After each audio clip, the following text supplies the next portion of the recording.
Thank you for joining us. We're excited to share what we do for bicycle rodeos at the Bicycle Coalition of Maine with everyone out there. I'd love to hear in the chat box where you're calling from, if it's in Maine or if it's from another state like Michigan. Thanks, Pam. Yeah, New Jersey, bunch of Wisconsin, Oregon, nice. California. That's a long ways from Maine. I went to school in Philadelphia. It isn't always sunny there, but the food is delicious. Eric, do you have a preferred cheesesteak? I was a vegan in Philadelphia when I lived there. Well, never mind.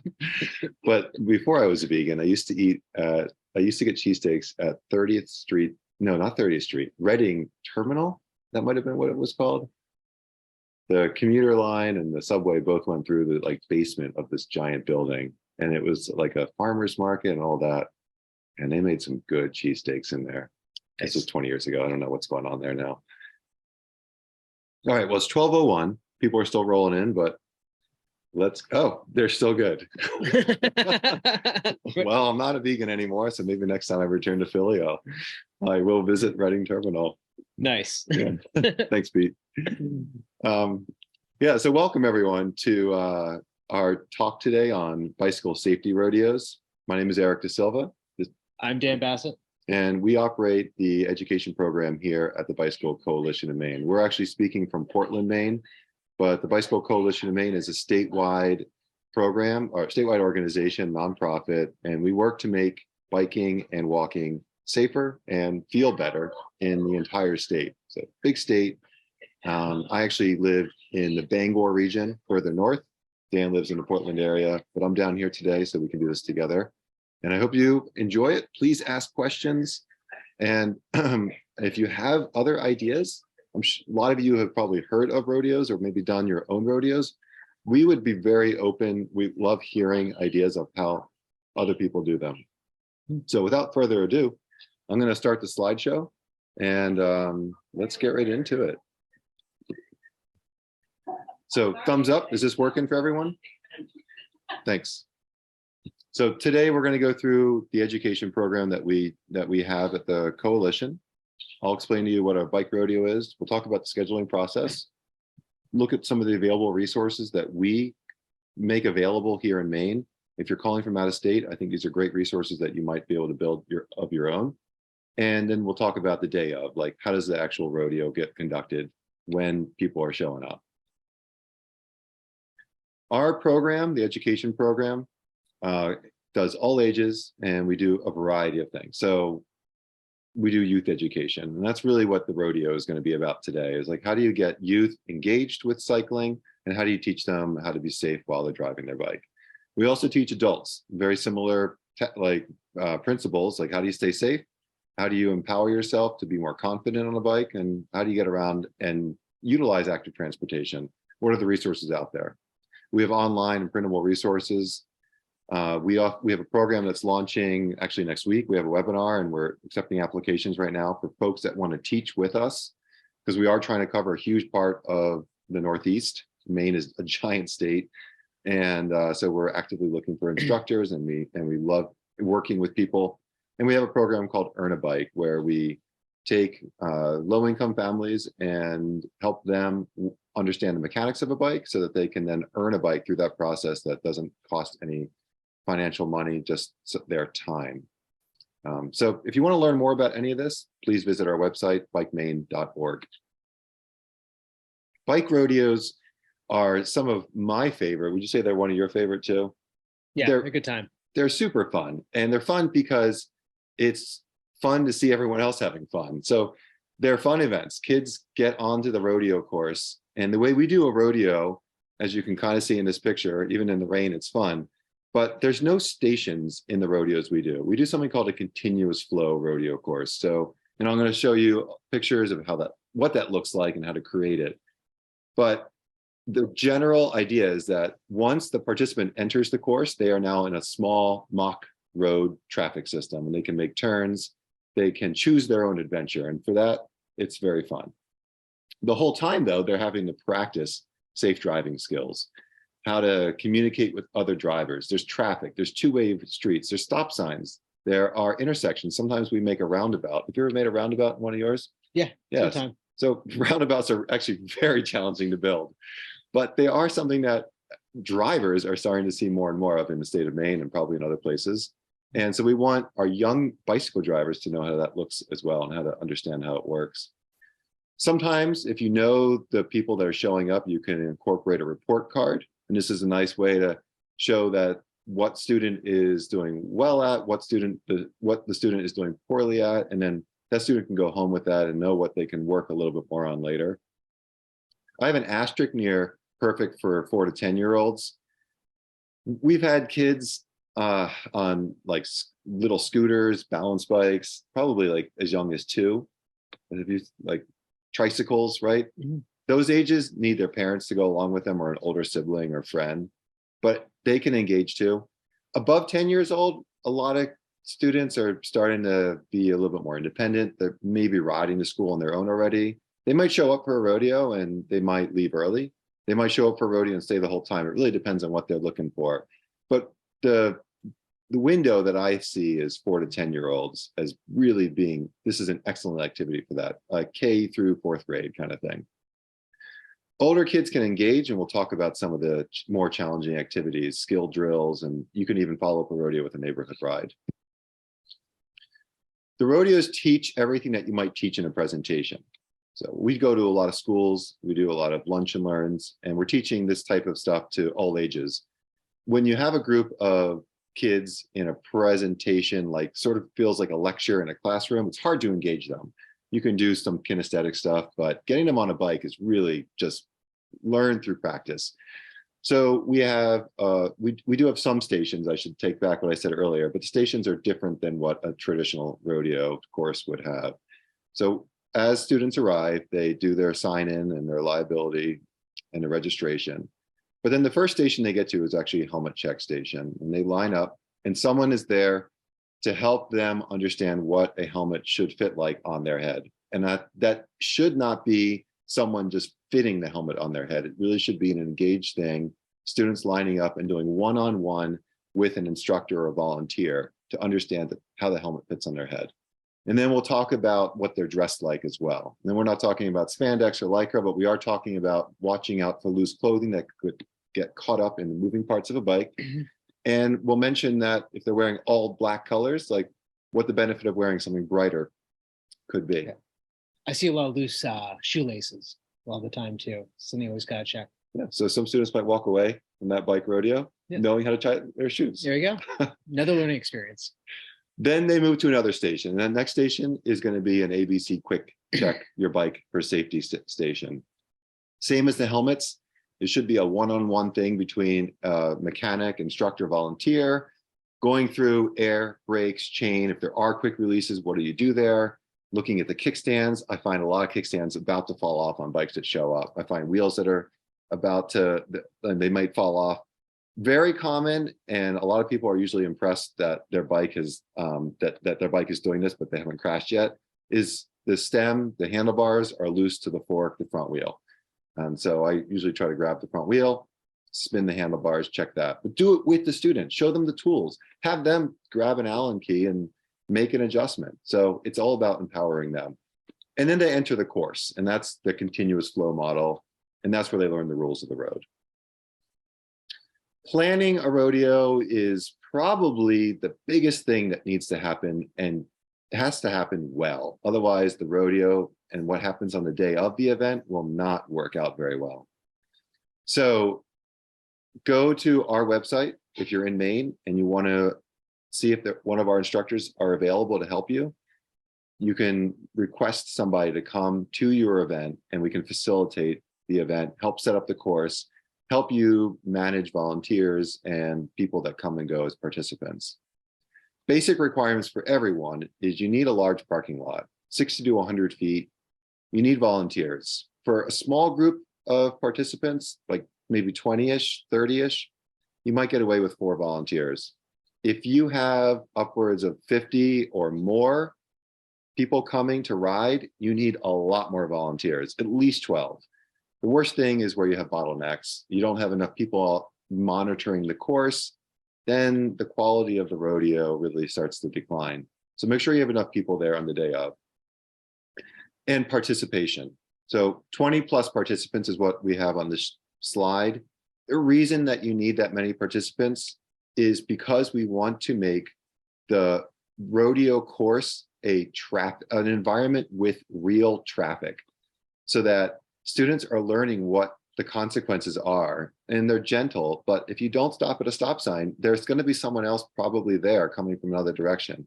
And so they're going to learn very quickly, like the meaning of the stop sign and why it exists in the first place. Why do we drive on the right? Same thing. With enough traffic on the course, all of the skills that we want to teach become self-educating for students on the course. So make sure you have enough traffic. If you only have a couple people on the course, then it becomes like any one of us driving in the middle of the night. There's very little reason to not just roll through a stop sign, or maybe you get tired of sitting at a stop red light. Those aren't things I do, but those are things that plenty of people do when there's no traffic around. Market the event to get those participants there. This is an example flyer that we use. We try to name where it is, the time, include sponsors. If you're going to have a raffle or anything like that, have that there as well. Explain what the rodeo is. A lot of people might have heard of the rodeo because they were older and the parents know what they participated, but not everyone will. And if you're going to have a rain date, include that. At least have some sort of plans for people to get in touch with the host so they can figure out what's going to happen on the day of if there's a sprinkle, for instance. So get flyers out, get a press release in the local papers. If school's in session, partner with schools. Yep. A lot of times what we'll try to do is do some mini presentations in the school beforehand. And we'll try to get some teachers engaged or have a volunteer enter the school building and hype up some student excitement for the rodeo by talking about what to expect. So go through the rules of the road, have people bring in their helmets ahead of time and share it through there. But you can also do backpack mail. You can do Facebook, all this stuff through school. So parks and rec departments, parent teacher organizations, after school programs, social media, invite local groups. I'm going to get into this in a moment, but there's no reason to not collaborate with local law enforcement or public safety or civic organizations. They are excellent partners. We've done rodeos at Lowe's before, where Lowe's wants to be the host, and their employees come out and they provide some of the materials that we need right there. And parking lots at big box stores make really good rodeo courses. They're usually well paved. They're very open. There's plenty of space for people to continue parking, but also to cone off an area. So don't limit yourself to what you might think of as a partner. Here's an example of local law enforcement engaging. This is a great way for local law enforcement to sort of break down that barrier that I feel like has been building. There's more of that now than there was when I was a kid. It's a good, I think, statement to make for law enforcement to get in there and communicate and engage with the local community. One thing I don't like about this picture is that this officer is doing an ABC quick check, but the student is not being engaged with. So I would love to see the student right up there and to understand what is this officer checking. And that's the learning that we want to see at one of our rodeos. Here's a public safety partnership, and very exciting. Ladder trucks got the ladder in the air. People that are driving by that may not have even known about the rodeo are going to see some of this cool stuff happening. What's going on in that parking lot? A lot of kids love fire trucks. And so this is a cool way to engage local community support. Civic organizations can do a great job in a variety of ways. They can provide bikes, helmets. They can come with a grill and cook up hot dogs or tofu dogs, hedging back to my youth there. They can provide live music and drinks. And I find, and maybe you have too, that when participants come, they like to spend sometimes the entire 2-hour block, which is how long we run a rodeo for. Yeah. So having a place to dive off course and get a snack or a drink or just take a break is really cool. Bikes are an interesting thing to raffle off. They're always well intended. the problems I see are when bikes go home with a kid who has an equally or even better bike than what's being raffled off in the first place. So I think there are some more thoughtful ways to do raffles. You could do tickets and then have a random table of raffle items. And maybe that includes a few bikes, but there's also going to be bells, lights, locks, some other things that can help someone be a better and a safer cycler. So have a table instead of just giving the bikes away. Helmets are, like I mentioned, great place for civic organizations or PTOs or anyone that has the financial means to provide helmets. We try to buy our helmets either in bulk, if we're going to do a lot of helmets at once. But if you feel you're only going to do a few helmets, partner with a local bike shop. Helmets, like bikes, are always well intended, but you want to make sure you're giving helmets out to kids who need them. So kids that have helmets that are falling apart, kids that show up that don't have a helmet at all, kids who have helmets that they're supposed to grow into or have grown out of. Those are the kids that should get a new helmet. And so online suppliers, you can buy them in bulk for as little as $4. If you know you're going to need a whole bunch, do it that way. Otherwise, get them from a local bike shop. Support that partnership instead. So as kids go through that station, we're going to check their helmet or find out they don't have one. That's the place to do this. So this is a helmet check station. We're setting up. These volunteers are people that we have talked to and have explained how to fit helmets on kids' heads so that they can do that one-on-one education as kids come through. This is probably the biggest thing that we have with our people that we partner with in Maine. So if an instructor shows up and is going to help a rodeo, they're going to show up with a kit like this. Anyone that's gone through a rodeo training like this is eligible to borrow this kit. The cool thing about this kit is it includes small mini traffic signs. And these are metal. They're just like what you see on the road. They're just tiny. And we attach them to PVC pipes, which slide into the traffic cones. And you'll see how we use those later on. In the early days, we made these things out of stakes and printed signs. There's a bunch of chats there. You want to pull up a window and see what those are? We also have a line chalker, which is this thing at the bottom left part of the image. And that's what we use line chalk to get make our course. I'll show you that as well. First aid kit, tennis ball halves. I'll show you what those do too. We cut them in half. They're like road debris. We have the basic toolkit. The toolkit that's in this image is probably more than you need at a rodeo event.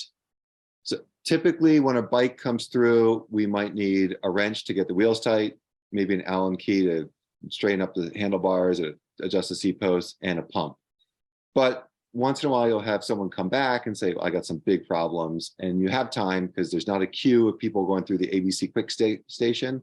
So then these more advanced tools are really helpful. The best place to find someone that knows how to work on these is a bike shop. Second best would be just someone that's handy. We've even had some mechanics come through from an auto body shop or an auto mechanic store, and they want to donate what they're doing.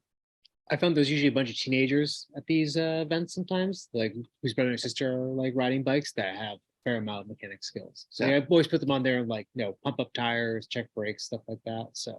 And so I find that some kids want to do that, but they don't want to ride their bike. Yeah. And so that's a good way to engage them. Handouts are going to be handouts that people can go home with. So some flyers that show how to be a safe bike driver, how to be a safe walker, markers and pens, clipboards, things like that to help get liability waivers signed. The things that the kit does not include are crushed limestone, which is this bag at the top right of the slide here. You can find these at most hardware stores, garden centers. It has the same consistency as baking flour. So if it doesn't look like that, don't buy it. It washes away after a few good rainstorms, and no one knows the rodeo course was there. So it's a nice temporary option. And it's good for the lawn.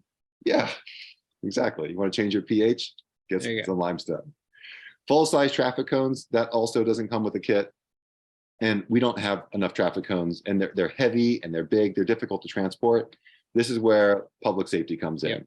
contact at local public safety. Every town or municipality's got one. I've never in the 10 years of working here encountered anyone that said we had a struggle with our public safety. They didn't want to partner. It's always the opposite.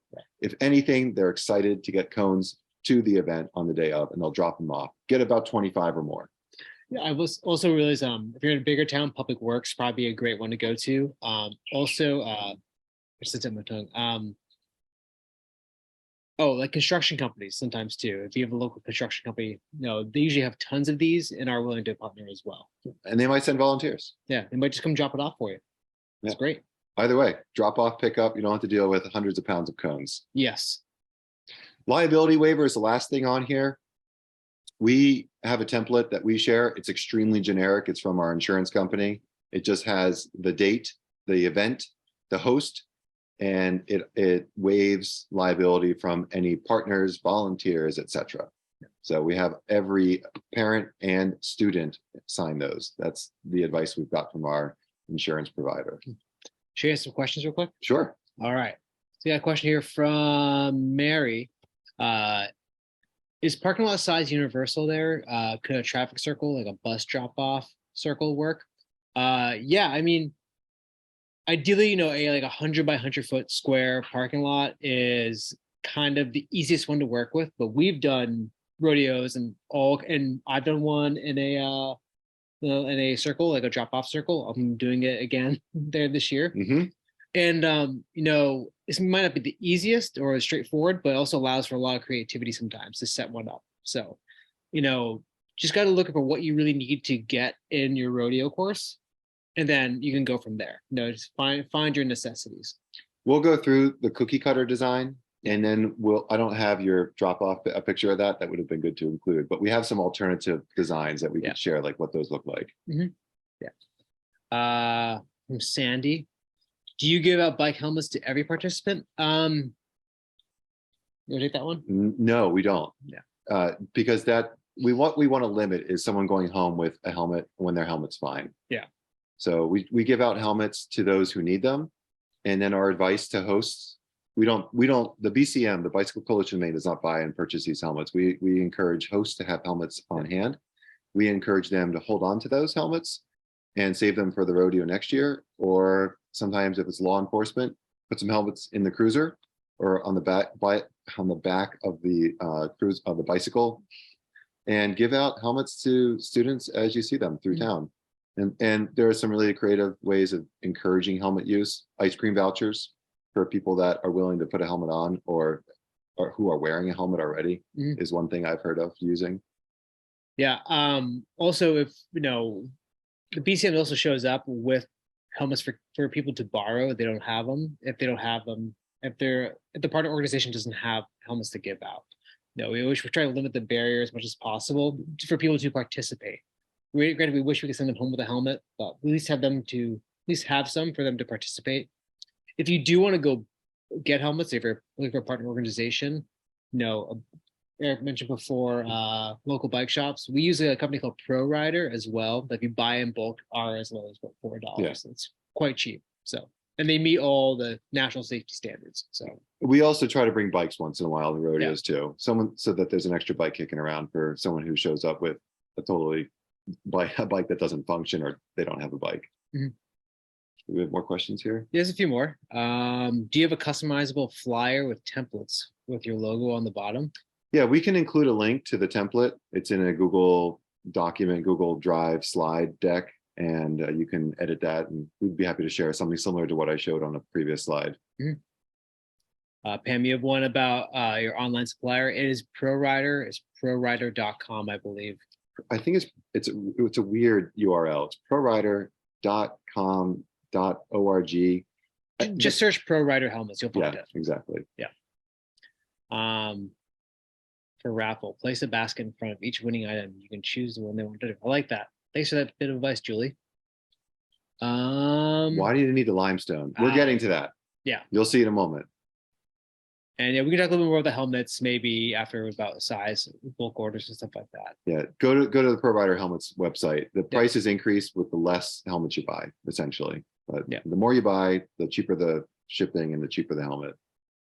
When dealing with your Parks or Recs department, remember your event may need to be approved by the city, which can be a time-consuming task. Yes. So sometimes it's that can be a big challenge. Yeah, So have the Parks and Rec department host it. I mean, Yeah. Make it their idea.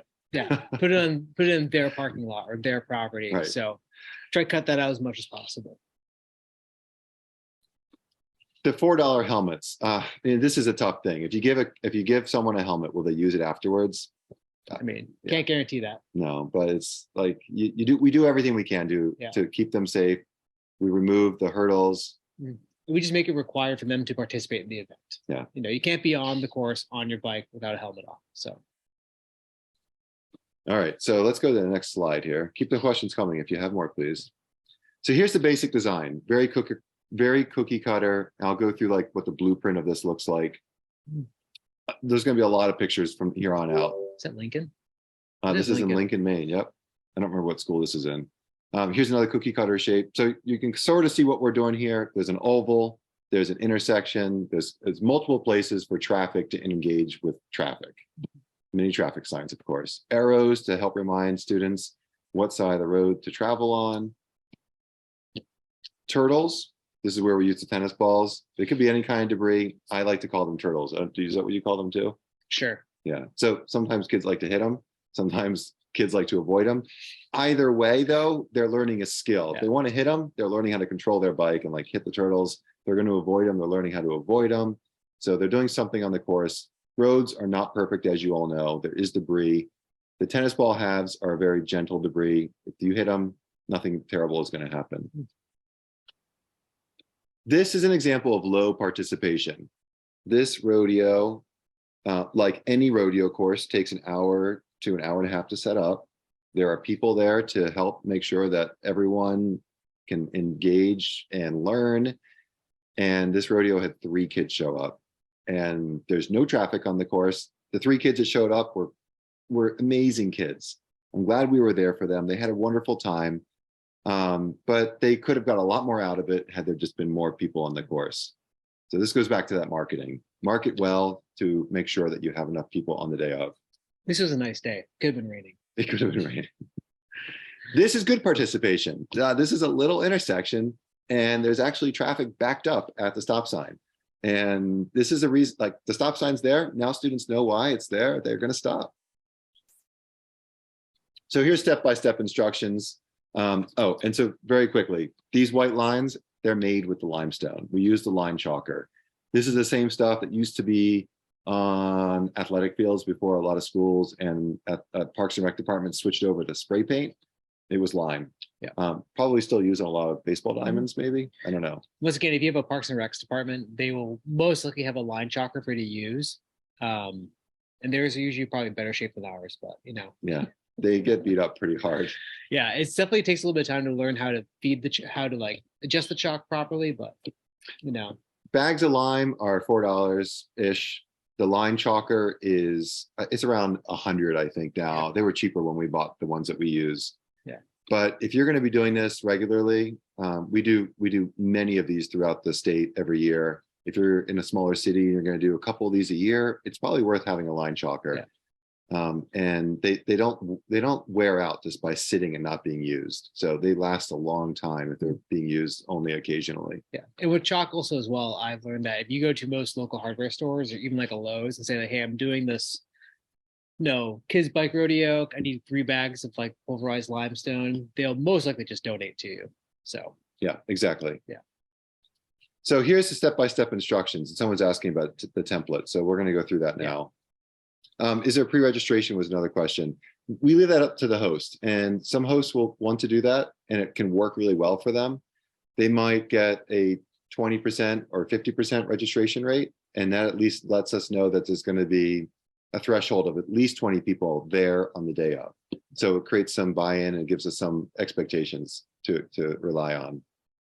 For kids who ride to school on partial roads or trails, what about including some Yep, you'll see that too. That's coming up. All right, so here's a very typical parking lot.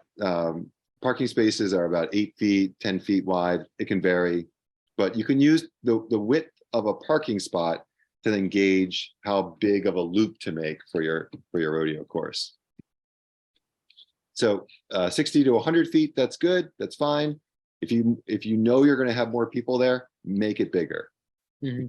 So we start with, you can count out the traffic spots, kind of figure out like what's 100 feet, and then make that oval. Brooms are really excellent to have. They're like a giant eraser for when you make a mistake. So have a broom on hand.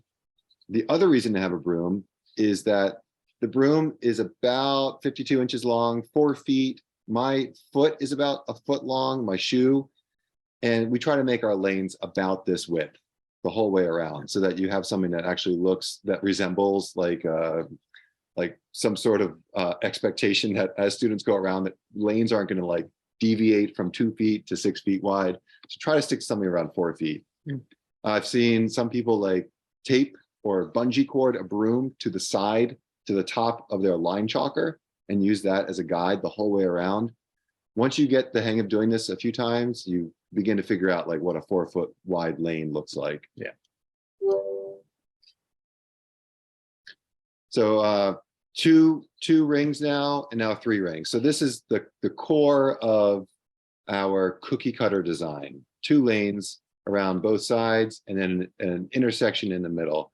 This is at the minimum what you should be looking to make. Very, very, very minimum here. It's something that more advanced riders will get bored of, but it's at least good enough. Like if you're going to have kids coming out during 30-minute waves, because you're doing this during the school day on a playground, like this can work for kids that are coming out and won't have a lot of time to do everything. Mm-hmm. This is going to give them a chance to engage with stop signs, different styles of intersections, and 2 lanes of traffic.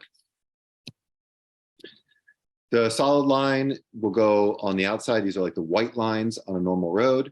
And then the yellow line would be on the inside, the skinny line, or what we like to do now before this blueprint. This blueprint is pretty old, but we'll usually, I'll do this, and you probably do too. We turn the line chalker on, off, on, off, so that we make a dashed line that's more akin to what you see on a normal roadway that we would drive motor vehicles on. Mm. Traffic cones, they go around the outside to differentiate where the perimeter of the course is. And they're also getting placed at every intersection. And then within the traffic cone, we slide that mini traffic sign. Just like a real road, the traffic sign is on the right side at the intersection. And there are stop bars. This is where your front wheel should not go beyond when you come to a stop. And so we put those on the course as well. And this is all this white stuff we're making with the chalk liner, with limestone. It's very easy to work with. If it's your first time doing this with a line chalker, I encourage you to practice, give yourself way more time. I can whip out a rodeo course in an hour now, but if I was doing this for the first time, I think I would want at least 2 hours, maybe do it the day before. If you know you're gonna have a clear night of weather, come the day before, set up the rodeo course so that there's no pressure on you. Look at a satellite imagery, maybe sketch out like what this looks like on a Google map printout or whatever. Do it in your brain. At least have a concept of what you're going to make on the day of. It's super stressful though if you show up and you're not used to whipping these things out, and you got to place this rodeo course out, and you know that people are coming. So reduce that stress on yourself and come with a plan ahead of time. Yeah. Well, one thing I like to do too is get some sidewalk chalk, like the big sticks of sidewalk chalk, and mark out my corners before I start chalking, and give me even more idea of like where I actually need to go and the shape of the course. That can save a lot of time and just give you like a visual reference as you go along. The arrows can be painted. We have some instructors that we work with that actually cut out a template. You may have seen like a DOT department or municipal department actually making the crosswalks or arrows on a street. They use these giant poster board kind of things, and they spray paint or paint over them. So you can do that with the chalk. You can cut out an arrow out of a poster board and then shuffle the limestone on top and move it every time. Those make very pretty arrows. You can also do it with the sidewalk chalk. I'm usually trying to go very fast, and so my arrows I make with a line chalker. Yeah, same here. Yeah, just if you practice, you'll figure out how to do it. Yeah. Volunteers go out on the course. These are going to be acting as course marshals, and course marshals are there like a law enforcement on the roadway. They are going to stop anything that's happening that is really dangerous. maybe pull over some rider and say, hey, it's not how you drive your bike safely. Do a little lesson in like what we're trying to do at the rodeo course. But they're also there to just gently remind people to stop, come to a complete stop, make sure you're looking both ways, look left too, look right also, look left again, and use hand signals, all that stuff. So they're out there to ensure the education actually takes place the way the course and the rodeo is designed to provide. We want to make sure that our bike drivers are growing up to know what yielding to pedestrians mean, and they know how to expect pedestrians to be on the road and what to do when you encounter them.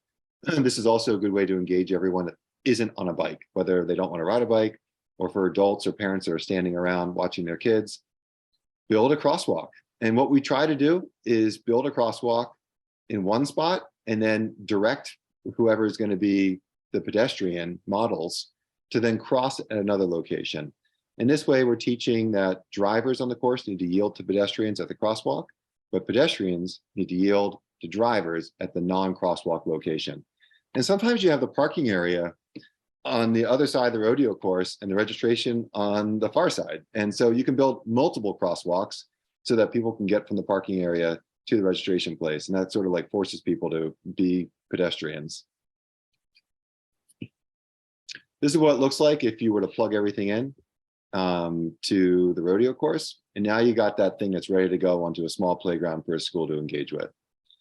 So let's talk about some more advanced stuff that can get kids more engaged with the course and also build some more advanced skills.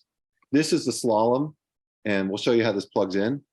But a slalom goes off to the side. It's an option, so not every student has to do it. It is a challenge on purpose. These are tight turns. We teach these in our urban traffic skills courses to adults. If there is debris on the road that you need to avoid and you can't go right because there's a sidewalk and you can't go left because there's traffic, then you need to do these emergency turns, the slalom, like like a rock dodge. Rock dodge is what it's called. That's what the League of American Bicyclists have called it. So this is a rock dodge, multiple in a row, and kids like it. If you're on training wheels, like kids have to go pretty slow, otherwise they tip over.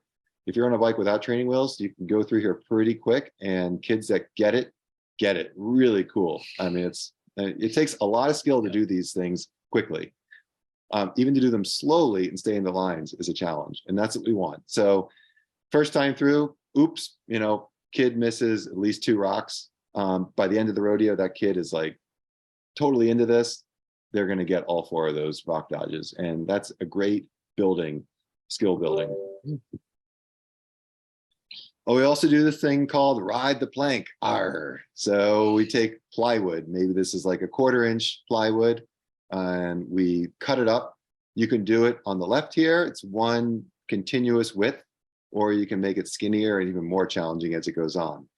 But particularly on the right, you can see how ride the plank leads right into the slalom. So it's a nice way to create this whole like extra skills section and make it an option, but it's also really low possibility of getting hurt. If you roll off the plank, you're not falling into shark infested waters. You're just going to be on the asphalt and you ride on.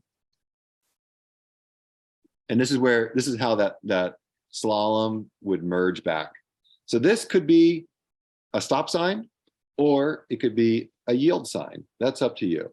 But it's a do not enter for anyone coming the other direction. We don't want people going the wrong way.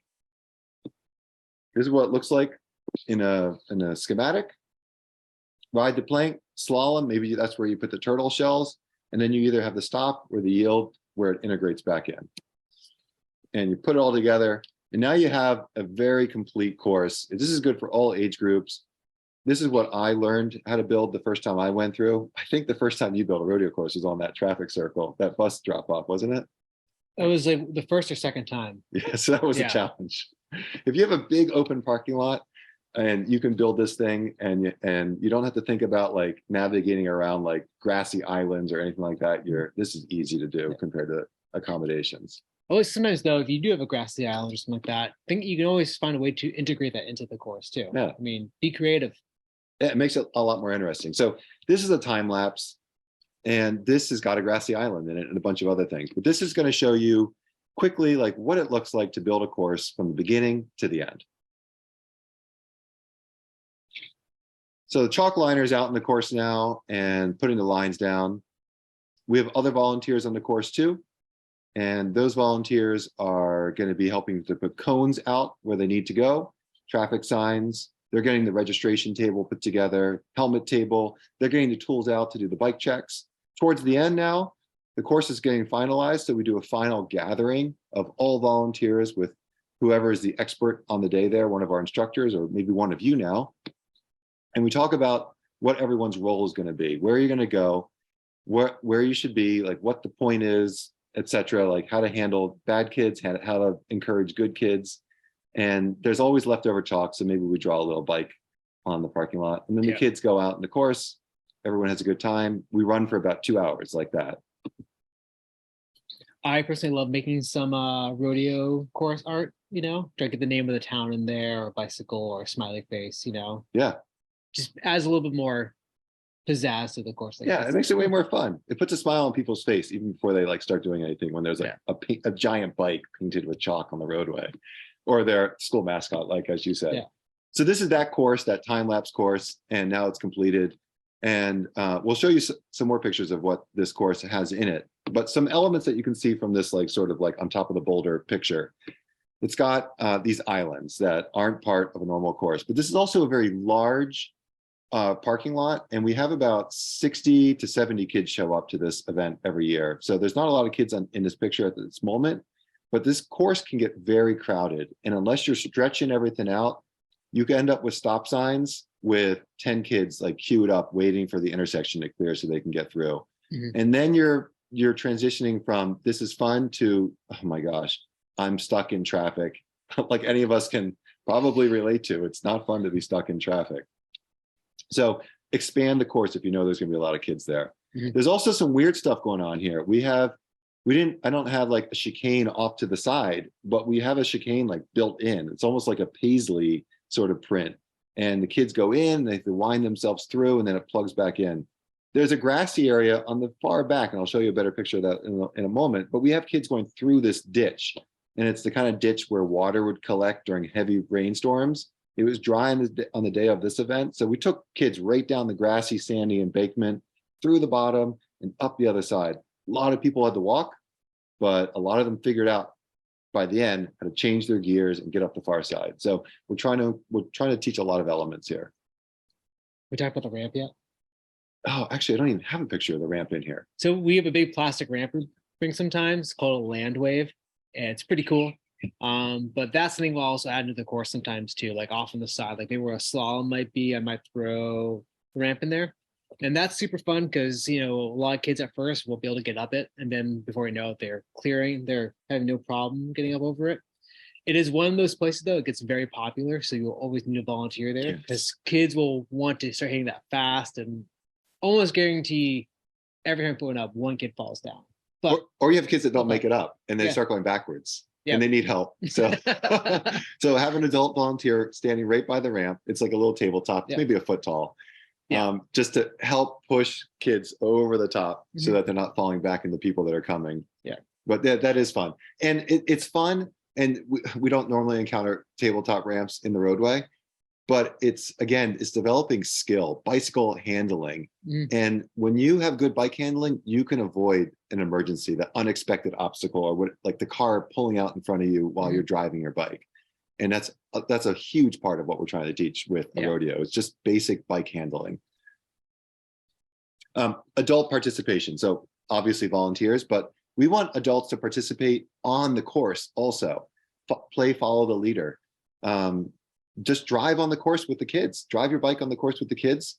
Show kids that this is not a toy, this bike. This is a cool thing that adults like to do too. Ride to the rodeo on your bike. Ride to the course with a trailer full of pizzas to hand out. I mean, just celebrate how cool bikes are and that they're tools, but they're also fun. I just want to call it, yes, Brittany, we are looking at you right now. We're hoping that happens again. Yeah. So here's another picture. Adult on the course. The kids like to follow adults. adults just have a sense of acting like traffic, like police driving down the road too. Like suddenly it's like, okay, I'm actually going to like practice good driving technique because I don't want to get pulled over. We want to make this very fun and engaging. So of course there's a light air to this, but there's also like a lot of just, we're dealing with a lot of students on the course at one time, and controlling and ensuring safety is important. And that's where adults on the course can really help. This reminds me, because I saw this question come up in the chat about adding elements to this, like someone mentioned a slow race. And I have been to rodeos where like you have the rodeo road course is as part of a few different stations, and that can be really great, especially if you're expecting a big turnout. Because yeah, you get more people moving, kind of get people off the course, so it doesn't get super crowded. Downside of that, if you don't know if you're gonna have a ton of people there, having more obstacles just spreads more, or more things spreads more people out, and makes the retro road course a little less engaging. It can, so, and you need more space for that as well. Yeah. But the other thing too is that if you, let's say you're 45 minutes into the rodeo, and maybe everyone showed up at 10 a.m., which is when you started it. Usually happens. Yeah, everyone's like lined up.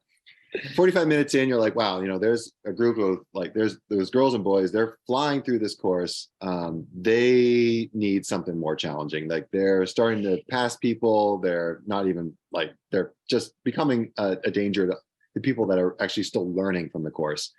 That's a great opportunity to pull them off to the slow course, the slow race.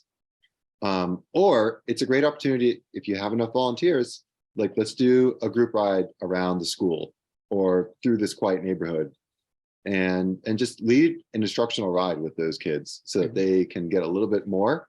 And now they might be on a real road. So let's practice those hand signals, and let's practice stopping at a real stop sign and watching out for driveways, and all the skills you learned in the rodeo those last 45 minutes, you can now put to real world use. Just another example here, rodeo, like what it looks like, adults on the course, it's fun for everyone. Nice bar ends. Yes, that was a nice bike.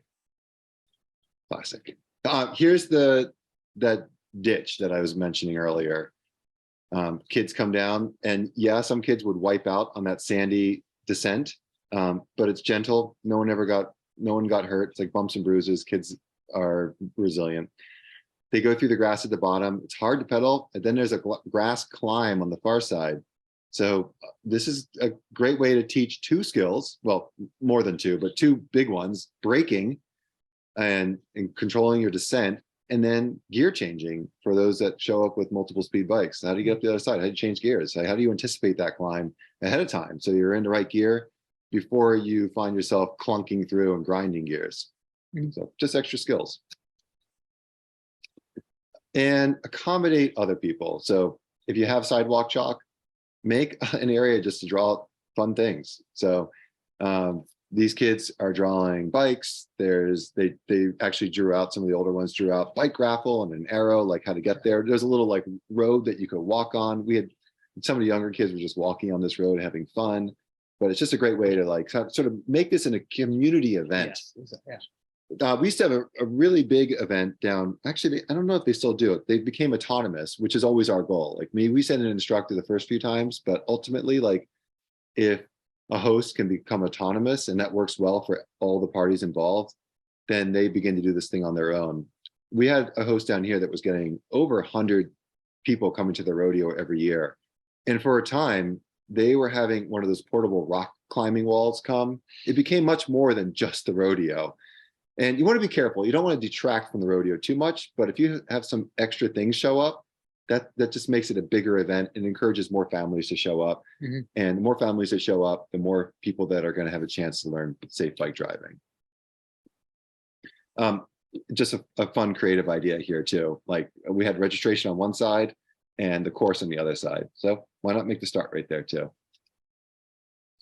Permanent courses are something that I am always promoting, and they're hard, obviously, to get buy-in for because it means the lines don't ever leave. But it's the same principle.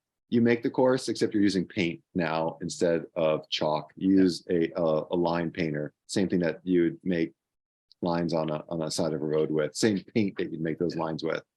And these are often called traffic gardens as well. So if you hear that phrase, same idea. Yeah. So do a limestone course a few times, and then if you find you're doing the same course in the same place, the same time every year, talk to whoever's parking lot that is, especially if it's a school or a municipal parking lot. If it doesn't have traffic parking lot lines on it already, it's a great place to do this kind of thing. And here's another picture, just, and here's the idea like of using these cardboard cutouts, and you can spray paint and kind of make your own crosswalk. This is a much bigger thing, but urban design. So thank you very much. Looks like there's a few more questions in chat that we'll get to, and but please feel free to reach out to Dan or I if you have any more questions after this event. For everyone that's here, just know that we have, if you're here, that means you got the email, which means we have your email, which means we will follow up in the coming week with a recording of this, and we'll include a template of that flyer, and we'll include the slide deck too, so you can just go through that at your own pace. Mm-hmm. So is there any other questions here that we should get to right now? So I think we just keep going up. I think the last left off right here. So Mary's question, do you recommend sending kids out in a certain size group or just as they arrive? Great question. I would say, unless you're dealing with a really, really large group of people, just send them out as they come. Mm-hmm. Make sure they go through the safety talk, they get a bike check, their helmet check, but then once they pass all that, send them on their own. The beauty of a bike rodeo is that once it's set up and you kind of get everyone through the necessary stations in the beginning, it kind of runs itself. You just kind of supervise at a certain point. Yeah, the kids are playing. It's like being the recess monitor on the playground. The kids are playing on the course, they're learning, and you're just there to ensure no one gets hurt and that they're not doing anything irresponsible. Yeah. We did forget to mention that. So there's students and families sign the liability waiver. Mm-hmm. They do the helmet check, they do the bike check, and then they go onto the course. Just before they go onto the course, there should be someone there to welcome them to the course and quickly explain what they're going to encounter. Mm-hmm. And by quickly, like sub 30 seconds. At this point, like their attention level is all about getting on the course. They're not going to listen to anything too long. Welcome, ask them a question like, what do you notice is out in the course? Oh, there's 2 lanes of traffic. What side of the road should you be driving on? That might be what you talk about, and then send them on their way. Yeah, absolutely. Yeah. Parents stay at site, correct? Any adult activities offered? I would, like all events, I would hope parents stay on site. You're not there to babysit. We're not there to babysit. Parents should be staying on site. I've never really had an issue with parents dropping off kids before and leaving. No. So yeah, it's rare I've seen that. So. Once in a while, you might have a parent who thinks their 2-year-old is ready to do this on their own. And then you go find that parent, and what that parent will do is hang out with that 2-year-old and actually walk beside them along the entire rodeo course the whole time. Because that 2-year-old's they're going to struggle to follow lines. Right. The other thing is, we do these events, we will go to a school during the school hours, normal school hours, and do the event. And in that case, there are no parents there. But there's a teacher, Yeah, so we ask, so usually maybe it's a nurse, or maybe it's the assistant principal, but then there's also the classroom teacher and the teacher's aide. And so there's a few adults out there to help run things. And it's usually very engaging if you only have a few adults and a lot of kids. Like there's no downtime. Yeah, the couple times I've done it at school, we've done like a field day thing, and they did have parent volunteers there. So that'd be one of those things. If you're going to do this at a school, see if you can get some parent volunteers to come out and help with the course. So that makes a big difference. Adult activities offered. One thing we can always talk about is be doing a bit of a fix-a-bike or have like a bicycle maintenance stand going on. Parents want to come work on their bikes as well, but and ride their own bike. Yeah, but most parents are pretty engaged through the whole time. They don't need to. So ramps, jumps, terrible idea. It could be if you put a jump at the bottom of, let's say your rodeo course is on a hill, and you put your jump at the bottom, and kids are hitting that jump at 20 miles an hour, and it's all on asphalt. Yeah, awful idea. So I usually put my jump at the top of a hill, so the kids are they're already working to get up to it. Yeah. Or I put the jump on grass completely. The whole tabletop assembly is on grass. Yeah. The course goes off the pavement, and then they're riding on grass. They go over the jump. They fall off. No big deal. Yeah. So you gotta be practical with that placement. So here's Sonia says they've been doing rodeos on blacktops. and the school finally agreed to paint a course. Awesome. Nice. Do you have any ideal course you'd suggest for maximizing traffic safety learning, having fun, and bike handling? Well, I think I would focus on definitely incorporating one-way and two-way roads, having different designs when it comes to intersections, a couple different designs. Mhm. If there are natural elements, if there's a nice curve to the parking lot, or there are islands, or maybe there's lampposts, put those in there too, so that they're just elements that kind of create like a three-dimensional feeling to the course. Yeah. And then have some fun things. Some of the stuff will not be permanent. If you have a plank, a ride the plank, you're gonna have to bring that out during special days of the year or during a recess or something like that. Same with turtles or stuff like that. We don't want permanent debris on the road. But this is why it's nice to give it a try with the temporary design several times and kind of get a feeling for what kids like and what they don't like, what is easy for you to build and what isn't, what can fit on a parking lot and what can't. For instance, like those traffic circles are really cool, but they take up a surprising amount of real estate on the blacktop. Mhm. Yeah, that one we showed you on the little basketball court, the permanent rodeo course, that's something that kids come out and use during recess. That's here in Maine.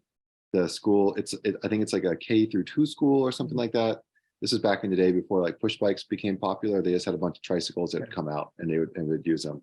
Skip on it, walk backwards. I like that.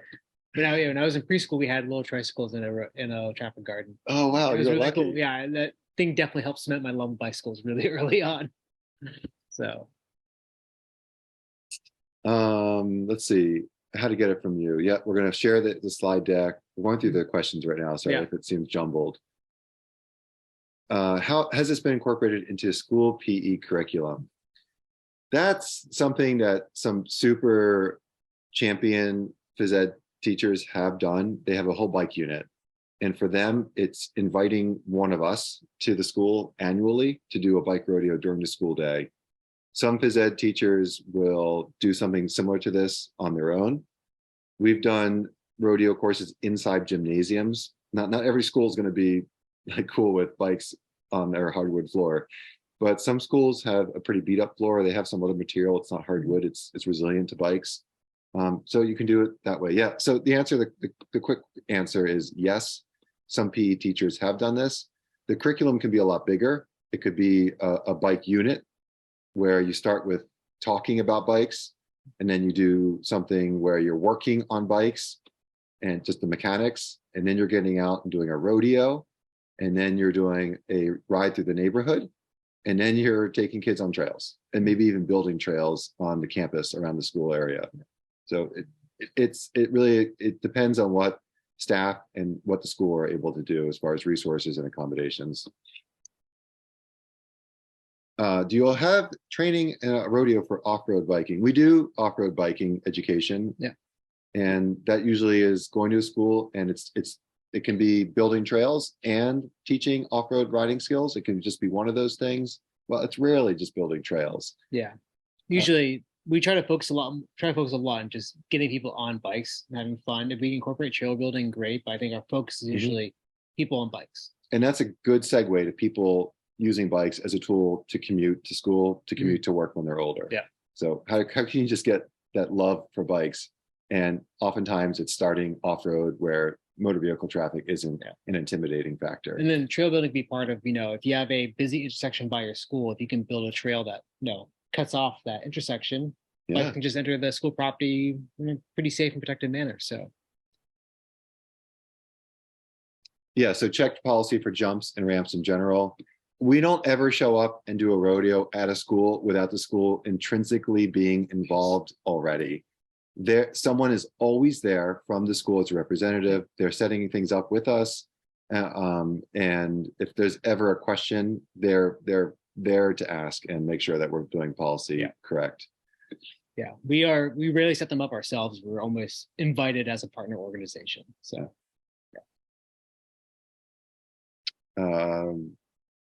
someone shared allkidsbikes.org.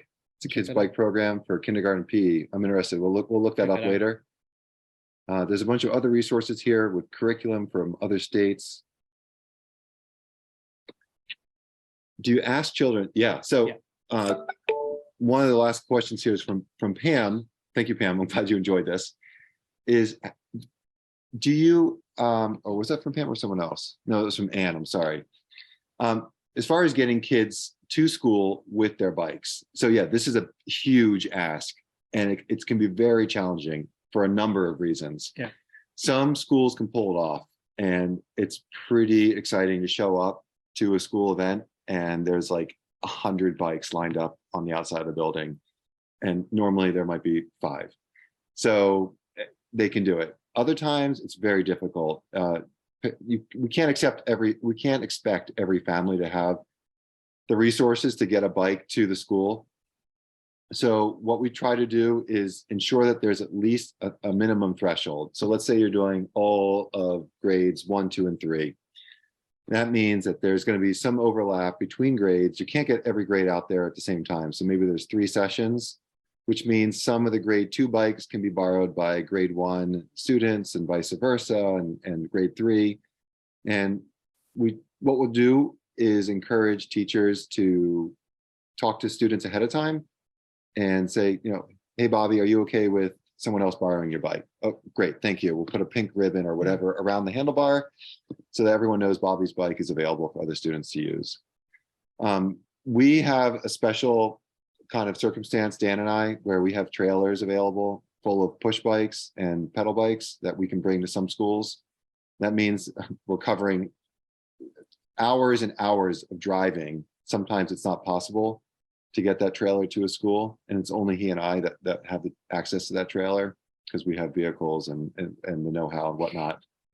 But we also have some instructors that show up with a trailer, just like a garden trailer hooked to their vehicle with a number of bikes on it. In fact, we have one instructor who shows up with one of those Surly Bob trailers with six bikes on it for other people to use. Yeah. If you have like a local, if you do have like a bike co-op, here in Portland, we have the Portland Gear Hub is a great example. There's, in Boston, there's Bomb Stop Bikes. Some of those organizations might have a ton of bikes that kids could use. They might have lying around, and some that are donated that might just need like 5 minutes to get tuned up just for them to borrow for the week. It'd be worth reaching out to sometimes. And police department, yeah. And I also know police departments sometimes have lots of bikes that have just been left behind that they hold on to. They might have opportunity there. It's just, if you need bikes, sometimes just start asking around, and you'd be surprised how many bikes are just lying around sometimes people use. So yeah, it's always best though if you can get families to show up with their bikes. That's the best practice. It makes what you have to do a lot less intense. It also means that whatever bike they show up with is going to go through an ABC quick check, and then they're also going to have the practice of riding it around, so that when the event is over, they have a little bit more they're more vested in that bike, and we know and they know that bike's gone through and has been either adjusted for their size, or at least we've shown them like what underinflated tires look like, and why we don't condone, and we encourage people to make sure their bikes are safe to use. Yeah. So I think that's it. Yeah. Well, thank you everyone so much for joining us. This is our second to last webinar as of right now. We have one next Wednesday about our new instructor program.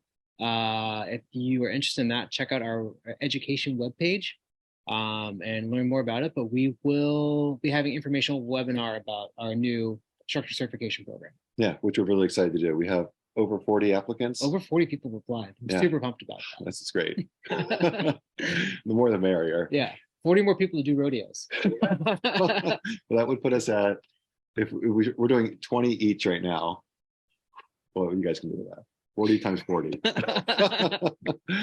Everyone have a great day. Thank you for joining us. Thank you.